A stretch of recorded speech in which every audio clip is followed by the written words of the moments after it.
Buongiorno, mi chiamo Michela Pertile e sono un'ostetrica da 27 anni. Lavoro presso il distretto sanitario dell'USS6 di Padova. Oggi sono qui per parlarvi di un importante argomento che è l'accudimento del bambino. E questo sarà un breve video, quindi le cose saranno un po' più concentrate. Tornare a casa con un neonato significa riorganizzare tutta la propria vita, anche dal punto di vista pratico.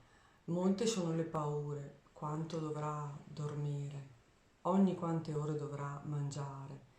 La bella notizia è che il neonato sa come regolarsi e perciò l'indicazione più utile è quella di osservarlo e di assecondare i suoi ritmi.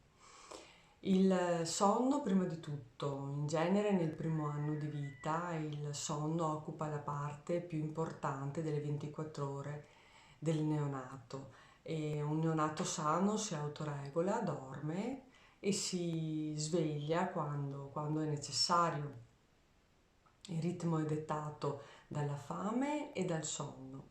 Normalmente fino al terzo mese dorme quasi sempre e si sveglia circa ogni 2 o 3 ore, soprattutto se allattate al seno.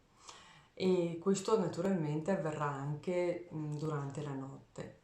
Se il bambino piange, ecco, noi abbiamo spesso paura del pianto del neonato, ma non dobbiamo preoccuparci, perché il neonato, diciamo, ha un modo per comunicare con i genitori e quello è il pianto.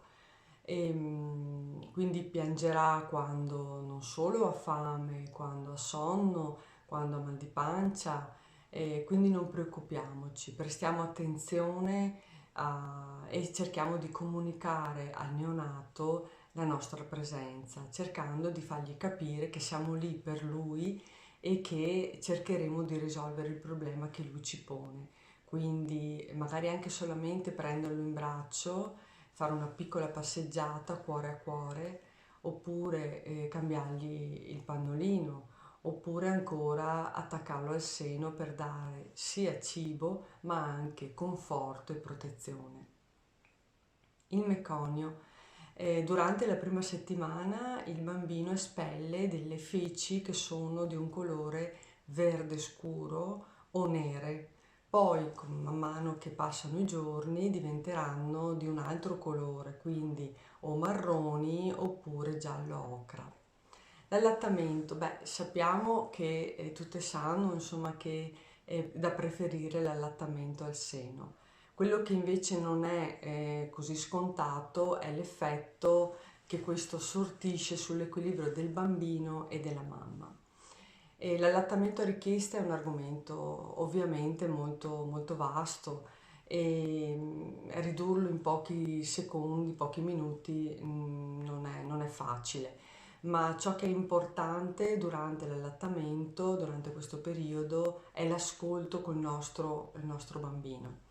Attaccate quindi il bambino al seno il prima possibile e continuate proprio per stimolare la produzione di latte. E il moncone ombelicale è quello che rimane, diciamo, del cordone ombelicale quando viene tagliato dopo la nascita. I tempi di guarigione possono variare, quindi non preoccupiamoci se questo non si stacca così velocemente, dipende appunto da quanto noi poi lo terremo anche asciutto e pulito. Non spaventatevi quindi per questa cosa se non si secca velocemente, e potrebbero volerci anche più di 2 settimane dal parto. L'importante è che non abbia odore, che non sia arrossato o che non abbia pus. Gli abbracci sono una delle cose più importanti per il benessere del bambino, e quindi latte e abbracci. Il contatto fisico non deve essere mai scontato per quanto riguarda i genitori nei confronti del bambino.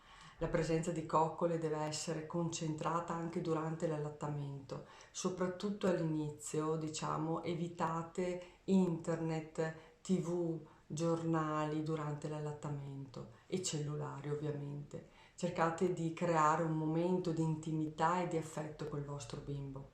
l'aiuto. Uscite dall'ospedale, ovviamente vi troverete un po' spaesate, un po' perse, insomma, perché vi manca l'aiuto delle ostetriche e delle infermiere del nido. Quindi tutti sanno che il momento del parto, il momento è molto importante, è uno dei momenti più belli e più delicati della nostra vita. Non abbiate paura di chiedere aiuto per fare la spesa, per le pulizie domestiche, anche perché più tempo e più attenzione dedicherete al bambino in queste prime settimane e più riuscirete poi a comunicargli quella tranquillità che poi vi tornerà utilissima più avanti. Vi ringrazio per l'attenzione e faccio un augurio a tutte le mamme.